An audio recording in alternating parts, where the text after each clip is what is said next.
பரிக்கல் லட்சுமி நரசிம்மர் கோயில் கும்பாபிஷேகம் கோலாகலமாக நடைபெற்றது. கள்ளக்குறிச்சி மாவட்டம் உளுந்தூர்பேட்டை அருகே உள்ள பரிக்கல் லட்சுமி நரசிம்மர் ஆலயம் 1800 ஆண்டுகள் பழமையானதாக கருதப்படுகிறது. கோயில் சீரமைப்பு பணிகள் 5 ஆண்டுகளாக நடைபெற்று வந்த நிலையில் லட்சுமி நரசிம்மர் ஆலயத்தின் மகா கும்பாபிஷேகம் இன்று கோலாகலமாக நடைபெற்றது. மேளதாளங்கள் மற்றும் மங்கள வாத்தியங்கள் முழங்க யாகசாலையில் இருந்து எடுத்துச் செல்லப்பட்ட புனித நீர் கும்ப கலசத்தில் ஊற்றப்பட்டது. அப்போது பக்தர்கள் கோவிந்தா கோவிந்தா என முழக்கமிட்டு நரசிம்மரை வழிபட்டனர். அதனைத் தொடர்ந்து கோயிலை சுற்றி கூடியிருந்த ஆயிரக்கணக்கான பக்தர்கள் மீது புனித நீர் தெளிக்கப்பட்டது.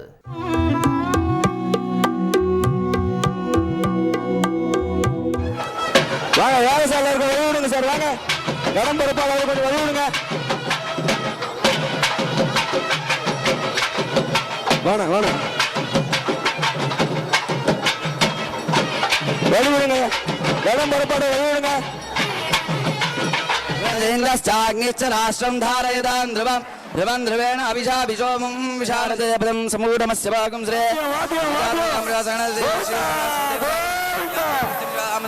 நதிராட்சம் பகவந்தம் அம்போ ஓம் பூ விஷ்ணுமாவாய மகாவிஷ்ணுமா காவல்துறை அறிவிப்பு. செய்திகளை உடனுக்குடன் தெரிந்து கொள்ள உடனே சப்ஸ்கிரைப் பண்ணுங்க.